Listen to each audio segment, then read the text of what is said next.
Welcome to the Gay Buddhist Forum, where teachers from all schools of Buddhism offer their perspectives on the Dharma and its application in modern times, especially for LGBTQI audiences. These talks are offered freely to the world and made possible by appreciative listeners. If you would like to support our efforts to share the Dharma with underserved audiences, please visit gaybuddhist.org. There you can donate, find a list of upcoming speakers, or enjoy many hundreds of these recorded talks dating back to 1996. Always been a really interesting time in my life because it happens to be my brother's birthday. And July 5th is my father's birthday. So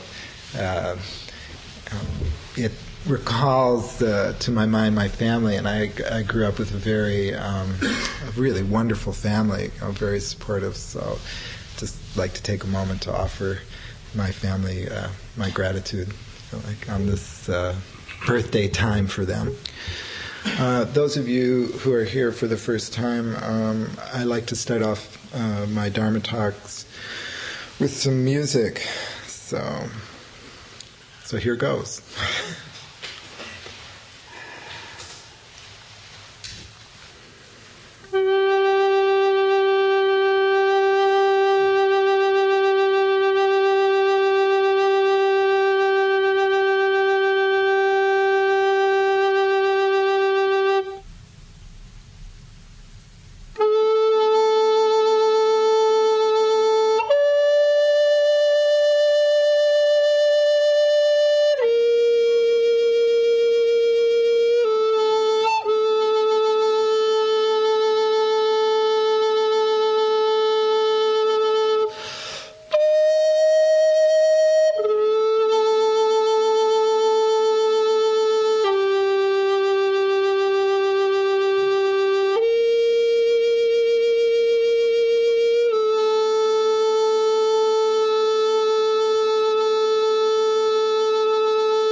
last month when I was here, I did an overview of what is called the Four Immeasurables. So, how many of you were here last month? So people asked me to continue on that theme. So here's a handout. Okay.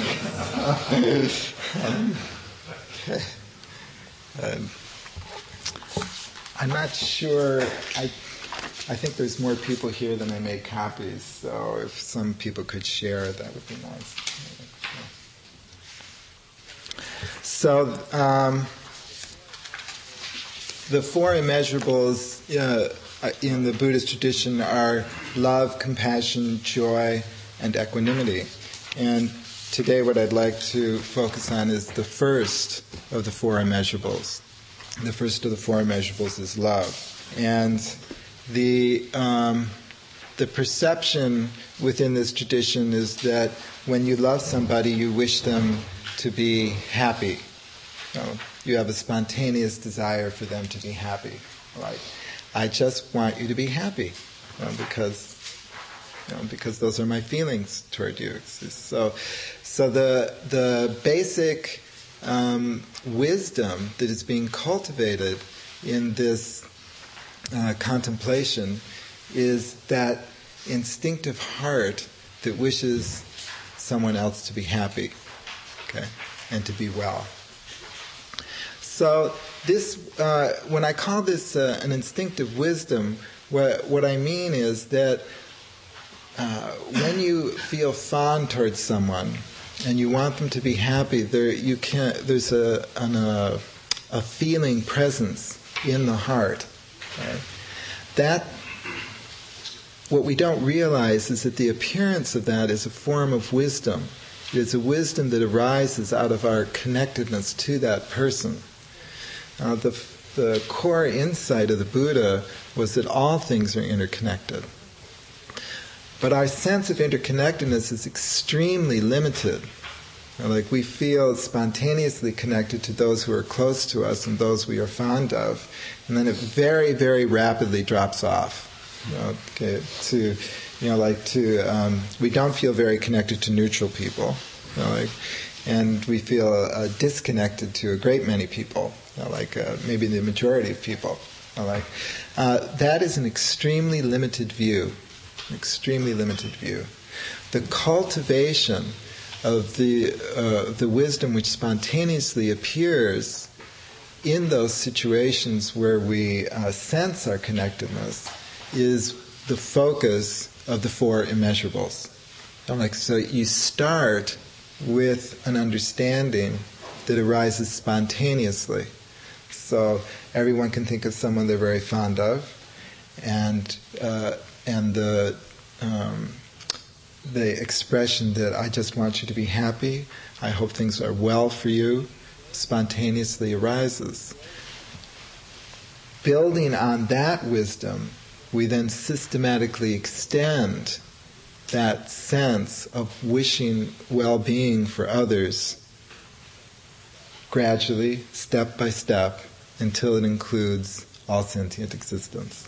Yeah. So everyone feels strongly connected to something.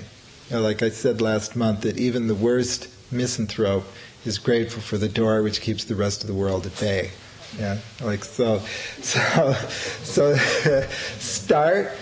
you start where you spontaneously feel that sense of connectedness. This is feeling wisdom, or like heart wisdom. So I can't remember who it was last month, but somebody asked me if I could pass out the sutra that is the basis for these practices, and so I passed out 3 translations. You see, that's the way I am. Sorry,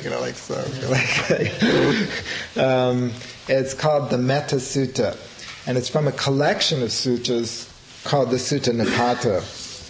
And I'd just like to read through the first translation by Sharon Salzberg.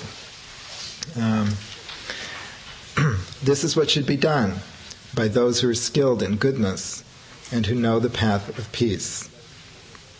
Let them be able and upright, straightforward and gentle in speech, humble and not conceited, contented and easily satisfied, unburdened with duties, and frugal in their ways.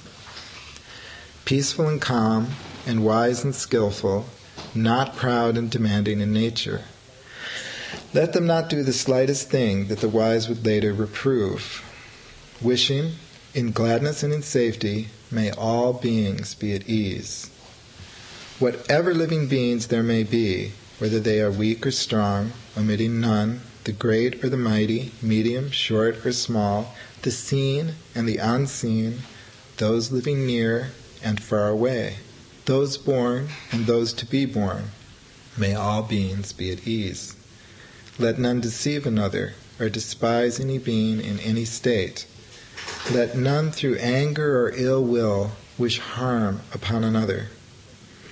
Even as a mother protects with her life her child, her only child, so with a boundless heart should one cherish all living beings, radiating kindness over the entire world, spreading upward to the skies and downward to the depths, outward and unbounded, freed from hatred and ill will, whether standing or walking, seated or lying down, free from drowsiness.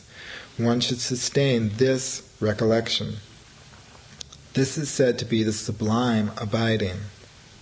By not holding to fixed views, the pure-hearted one, having clarity of vision, being freed from all sense desires, is not born again into this world.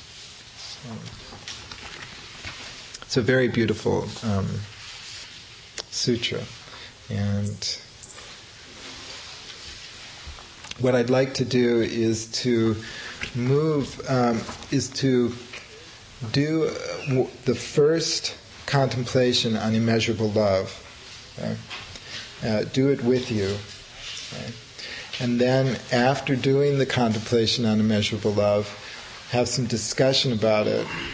And then at the conclusion, do it a second time. Okay? And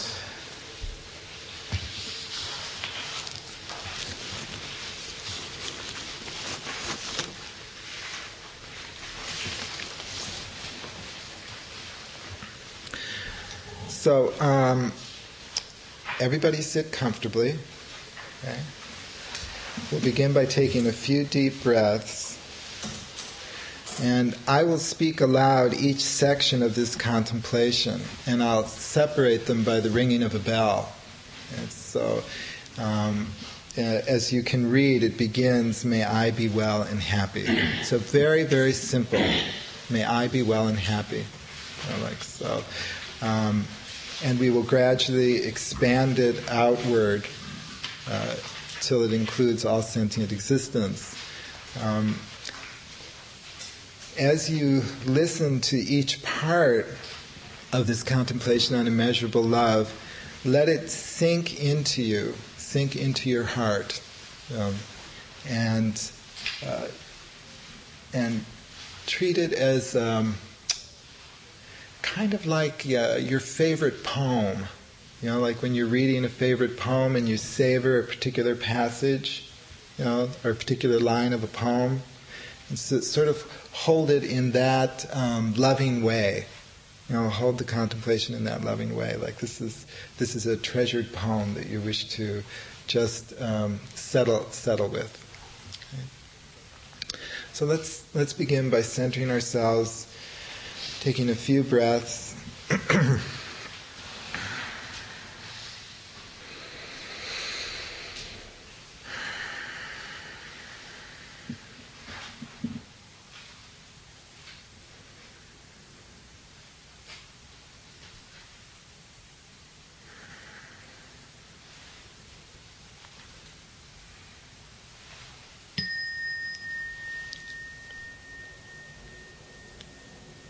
May I be well and happy.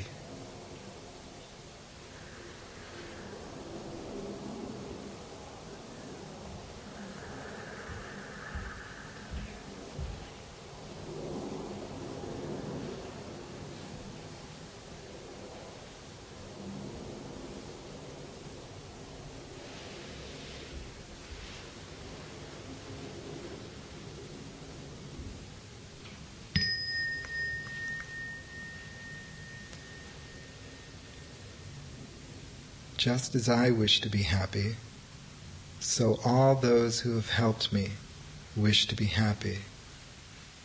May all those who have helped me be well and happy.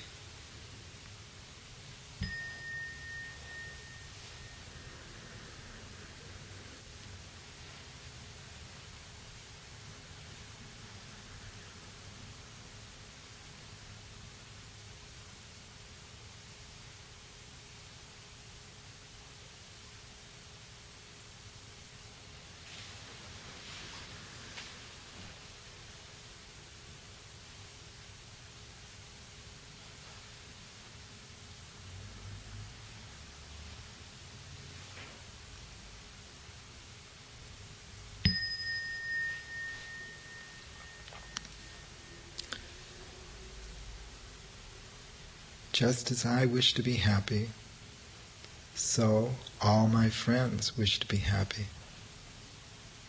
May all my friends be well and happy.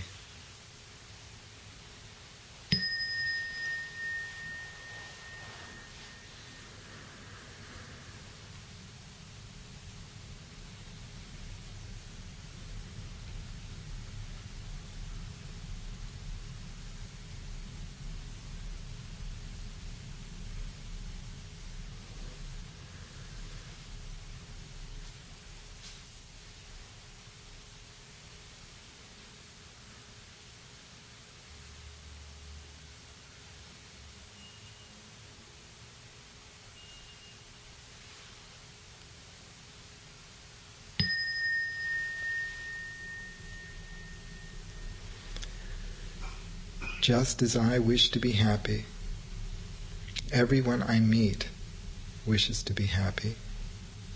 May everyone I meet be well and happy.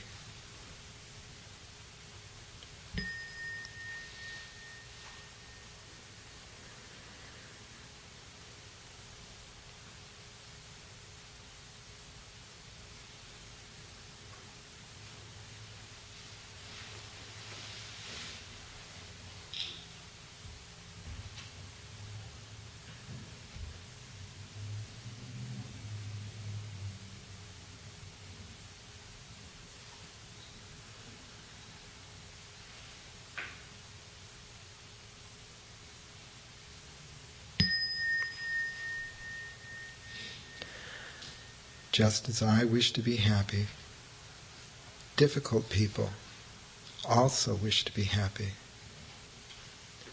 May they be well and happy.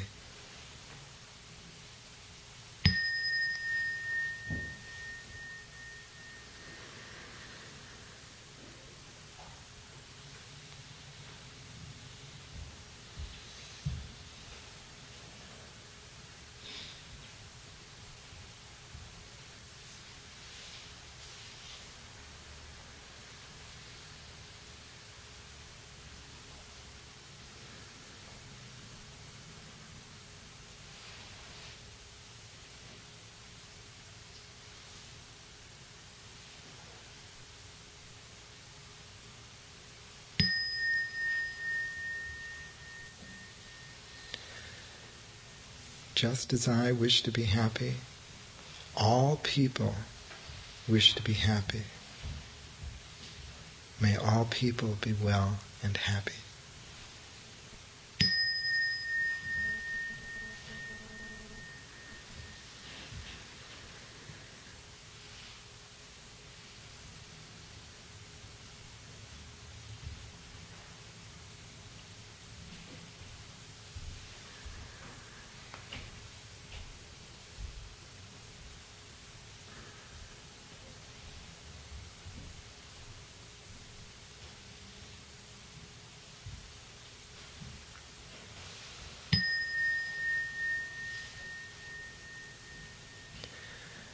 Just as I wish to be happy, all creatures wish to be happy.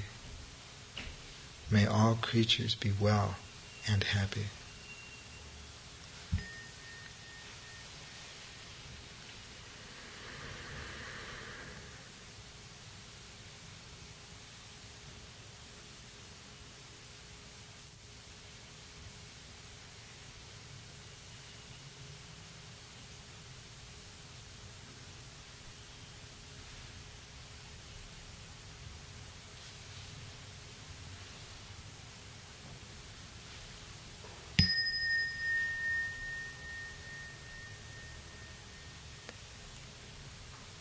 Just as I wish to be happy, all those dwelling in all realms wish to be happy.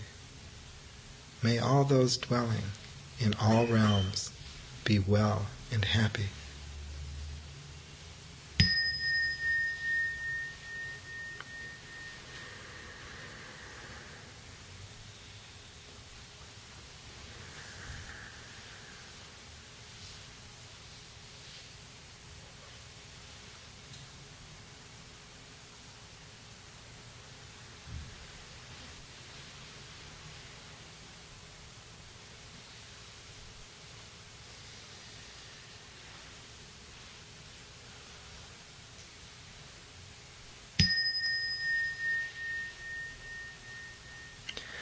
Just as I wish to be happy, all deities wish to be happy. May all deities be well and happy.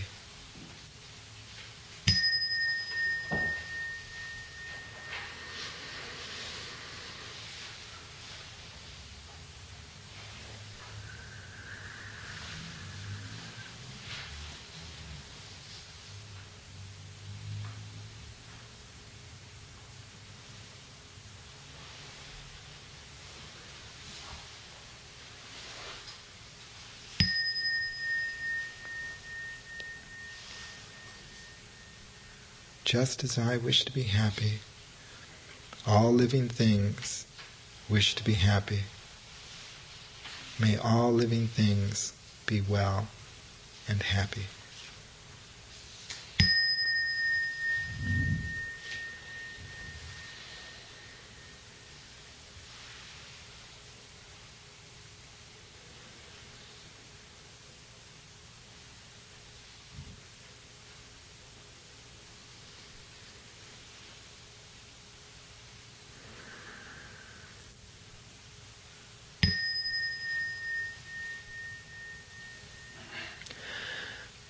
Just as I wish to be happy, all awakened ones wish to be happy.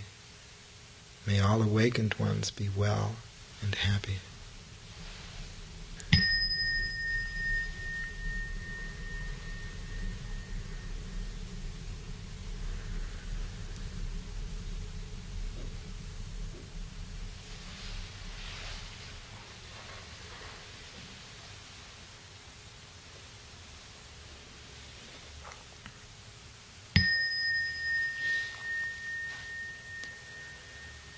Just as I wish to be happy, all sentient existence wishes to be happy. May all sentient existence, near or far, throughout all space, throughout all time, living, dead, or yet to be born, whether they dwell in this realm, a heavenly realm, a hell realm, a dream realm, an imaginal realm, or any other realm, whether known to me or unknown to me, whether enlightened or deluded, may they all, without exception, be well and happy.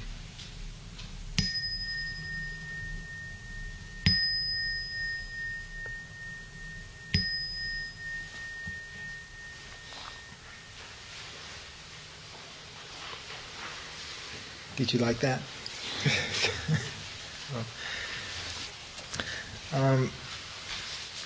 It starts out with the basic, may I be well and happy. Very simple statement. But also, the obstacle, I'd like to talk a little bit about obstacles in doing this kind of contemplation. The obstacle to the first statement is that feelings of unworthiness may arise. Part of that, as David pointed out last month, is the idea that happiness and well-being is a limited commodity. So, if I get my share, then that means somebody else doesn't get some. So it might be based on that. Rest assured that happiness and well-being is unlimited.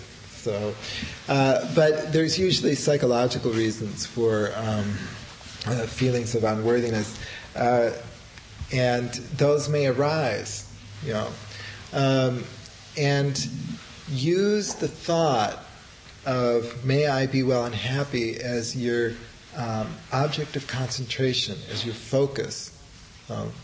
When thoughts of unworthiness arise during this first step in the contemplation, just allow them to arise.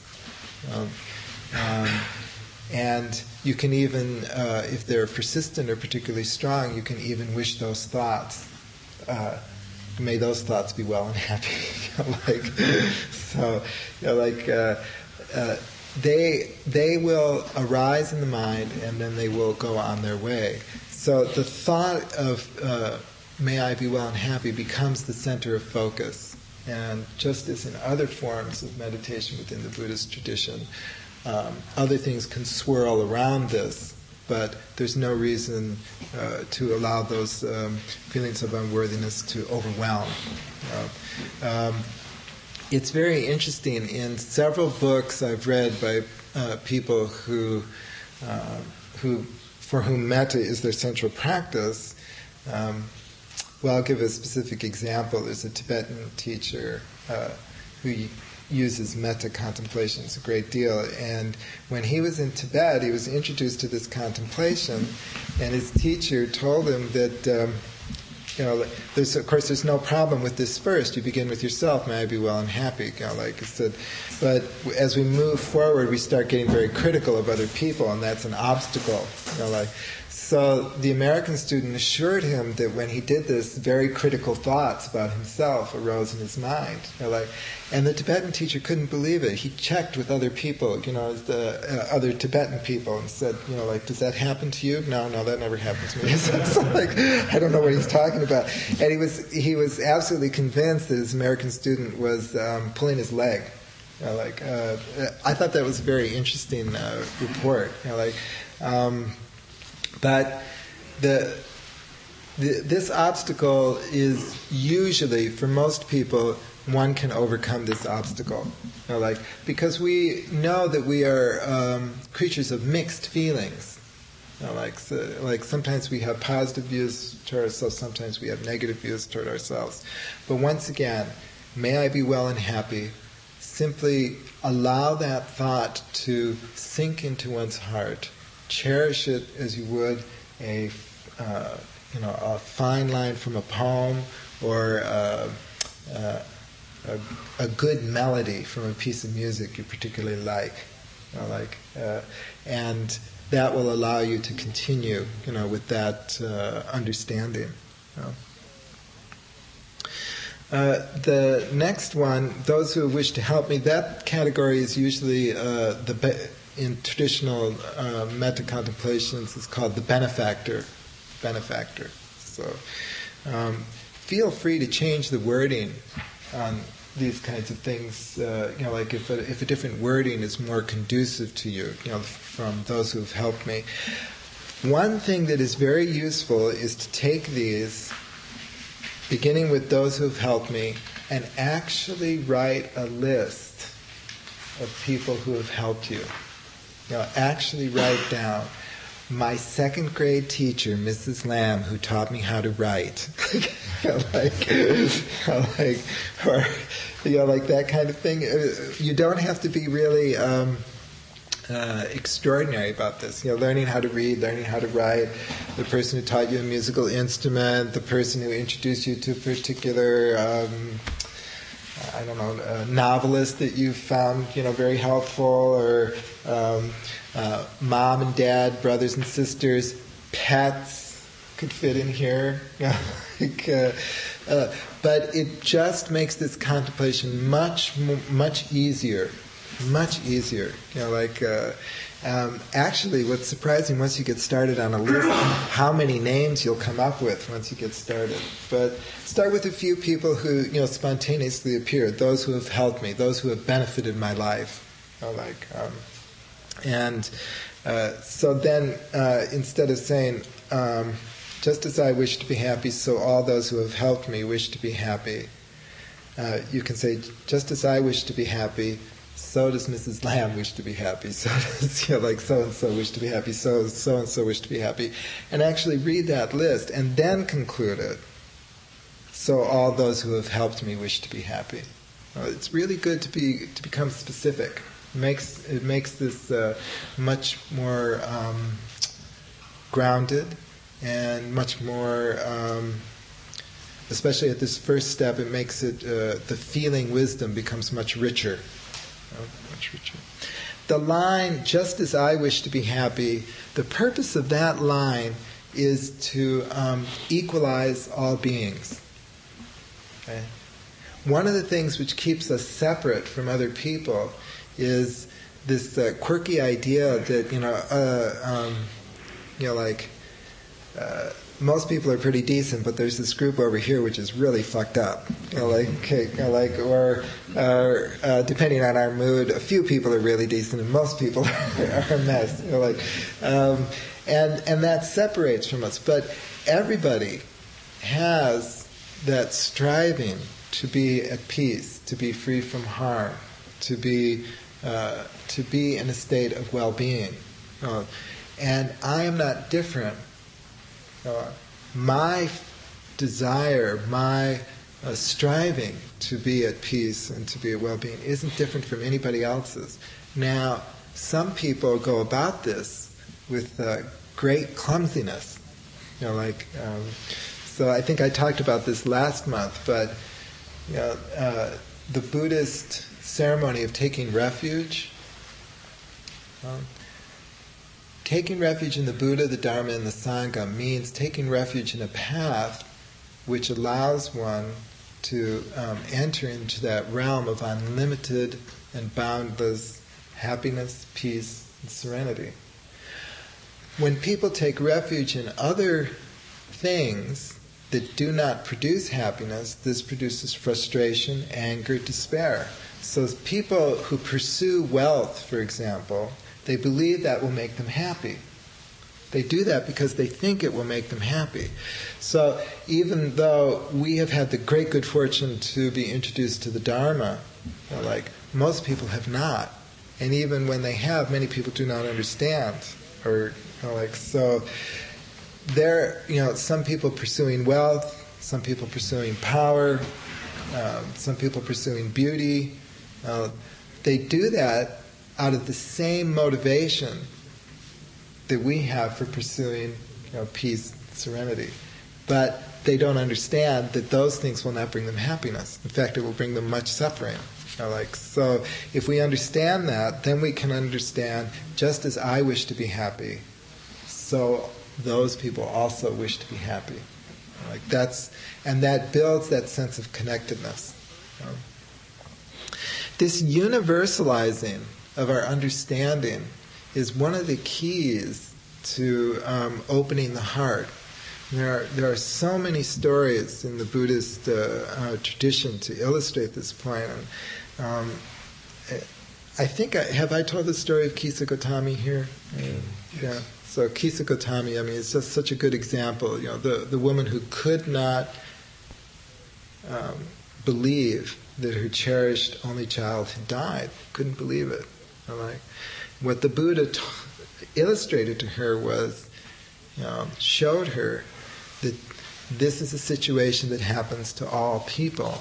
When she realized that that was the universal condition, then she was able to open her heart and let go. So we're sort of trapped in this idea that our experience is special and unique, and in most important aspects it isn't. Our desire for peace, happiness, serenity, well-being, that is something that is universally shared. So that's the purpose of that line, just as I wish to be happy. It's to make all beings equal.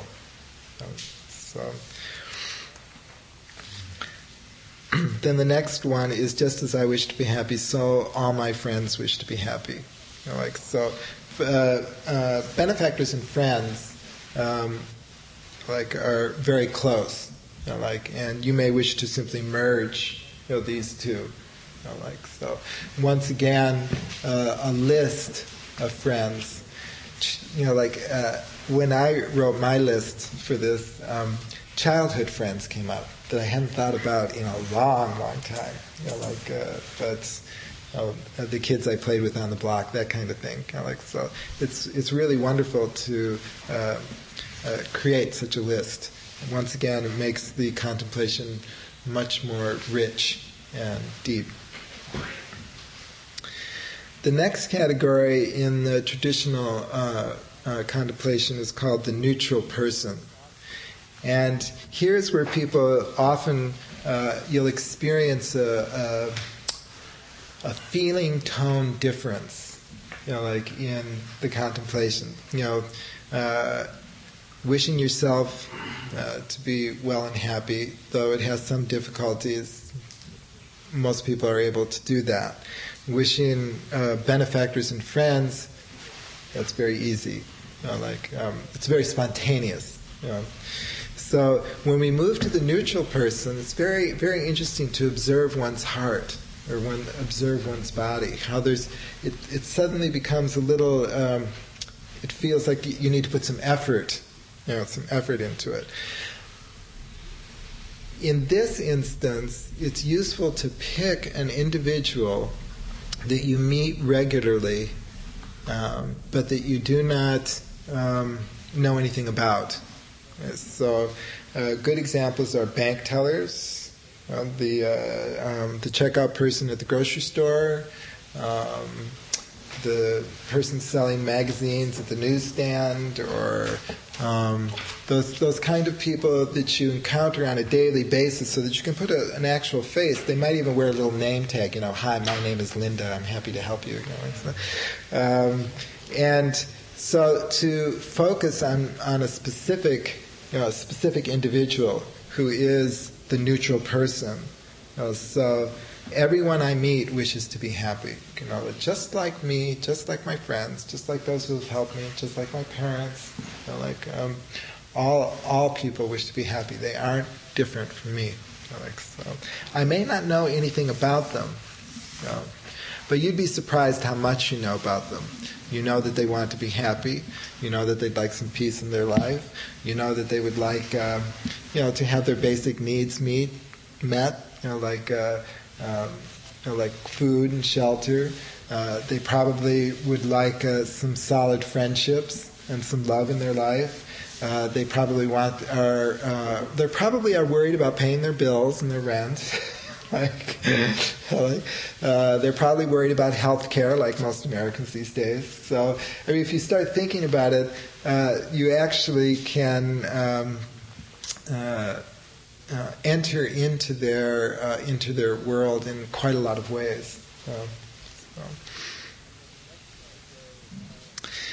And then the next category, difficult people. So here it gets really interesting.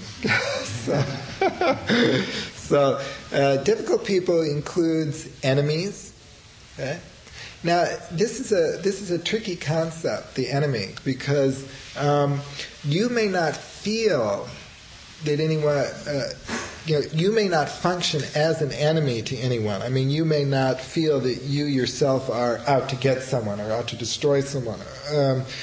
But an enemy is not a reciprocal relationship. Okay? You can have enemies even if you don't feel that way toward another person.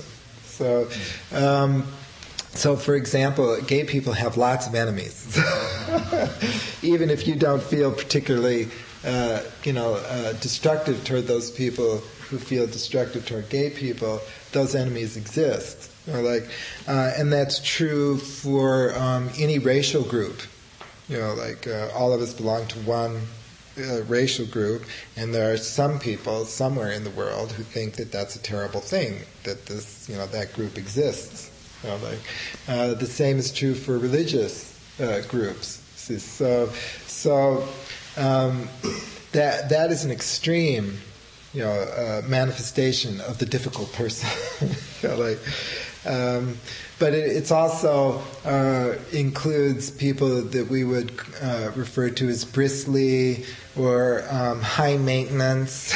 or demanding, picky, like that kind of thing. So, micromanagers, yes, right. So once again, it is very useful to generate a list of people, a list of difficult people. You know, like this could be quite long.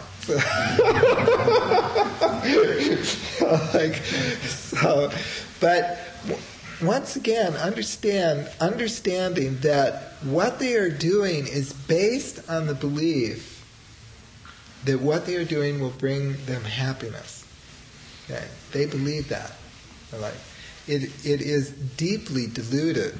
Now, consider, this can be a little embarrassing, consider your past ideas, that you used to hold. I say we all have antecedent embarrassments. Past views that you used to hold, and particularly it's good to think of views that you used to hold that you were really, really sure of, and that you've now changed your mind about. So you can comprehend how people get stuck in hostility. You can comprehend how people get stuck in hostility if you examine your own history, and how at one point in your life you were also stuck. At one point in your life you also had a state of mind which could have evolved into that kind of behavior. So I call hate and hostility the anger project. So for those of us who meditate regularly, sometimes anger appears in the mind. Okay? Then anger disappears, right? So now imagine someone who reaches out and clings to that anger, who dwells in that anger. You can, if you meditate regularly, you can observe what this would be like. Terrible suffering. It's terrible suffering. So it is possible to comprehend by examining our own minds and our own hearts why people behave in this way. And in that way it's possible to extend our metta to the so-called difficult person. Just as I have been difficult at times in my own life, I can extend compassion and loving kindness to difficult people. Can I go on, or is it all right? I know there's a time constraint. Is that all right with people? Okay. So after these basic categories, then there's the wish that for all people to be happy. One thing you can do in this context to keep it from being too vague and amorphous is to combine your lists. Maybe select one representative from each list, and extend the wish to all people. From all people, extend it to all creatures. Okay, to make it more grounded here, if there are particular kinds of creatures in your life, for example, if you have a dog or a cat or bird or those kinds of, if you have a relationship with a particular kind of creature, it's good to include it at this point. So once again it becomes more specific. So all realms, see, we even wish to extend our wish for people, for living beings to be happy, to dwellers in the dream realm, dwellers in our imagination, okay? Those who dwell in other realms, may they also be happy. So this the obstacle to this is that we tend to think of the material world as the real world and other realms as less real. Okay? The antidote to this is to have a deep understanding of the dependent arising of all phenomena. Okay? Just as I arise due to causes and conditions, so do dwellers in the dream realm arise due to causes and conditions. Just as I have appeared in this world due to causes and conditions, so those dwellers in other realms, whether they are imaginal, whether they are dream, whatever realm they reside in, have arisen due to causes and conditions. So those creatures of this realm and those creatures in other realms are not different. They also, we can also extend our wish to them for peace, serenity, and happiness. Okay. Is there a question on that point? Does that make sense? Okay. It also, this contemplation here of extending the desire to other realms allows that heart wisdom to begin to suffuse the image layer of our mind. Like there are dwellers in our imagination who are very strong. And you can use this contemplation to wish them like happiness and well-being. Deities is an interesting one, because most deities seem to be very unhappy creatures. Just look at the Greek myths. They're arguing all the time. So moving. Whether or not you think of deities as real in the sense that we're real, or whether they are part of our imagination, they are forces in our existence. They are forces in our existence. And they also deserve to be treated with kindness and compassion. Generating a list when it comes to deities can be very interesting. If you feel uncomfortable, though, with the deities thing or the other realms, that's all right. Feel free to drop that. That's. Then it's all living things, like people, creatures, dwellers of other realms, dream dwellers, wherever they are, all living things. And then all awakened ones. That's a translation of Buddhas. So, and when I first came across that in some of the traditions which practice metta, I was a little surprised because, after all, almost by definition, I assume that Buddha is well and happy. But it has to do with not leaving any aspect of existence out. See? Maybe the Buddha does not need our wish for his welfare and happiness, but maybe he does. But we need to extend our heart to include all living things, including the awakened ones of all realms. So that's why that is there. And then the last one is a summation.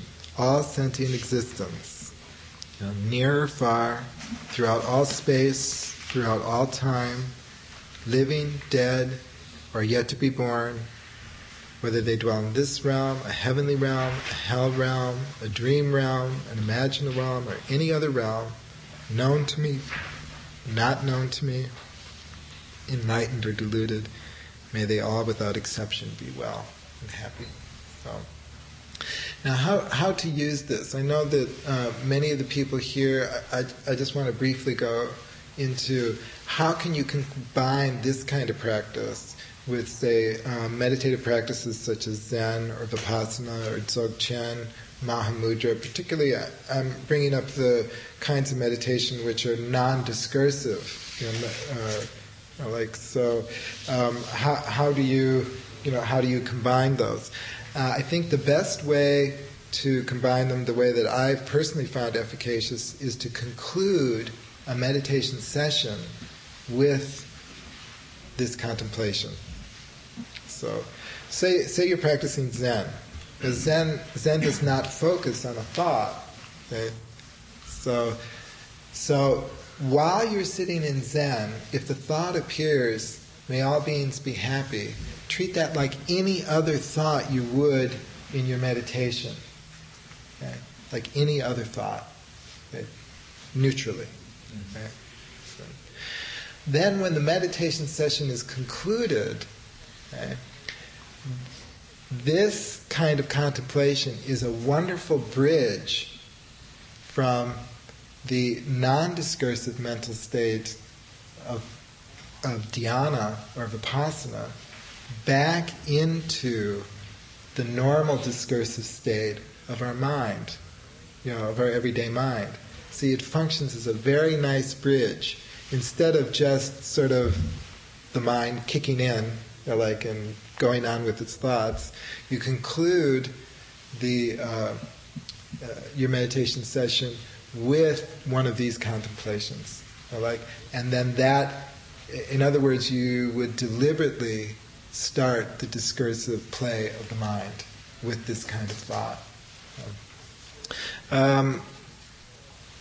I'm a great believer in what I call thinking roots. So you can read this whole thing from beginning to end as we did, and it's a very effective contemplation. But you can also use one a day, which would give you a 12-day cycle. If you do one a week, every day of the week, it would go for 12 weeks. So that would be 4 months. If you do this every day for 4 months, you will have a very deep understanding of loving kindness and metta. So, are there any questions or comments? Was that helpful, or do people like that? Okay. And next month we'll do more on this subject. So I was going to conclude by doing it again, but I see that we're running a little late. How do people feel about that?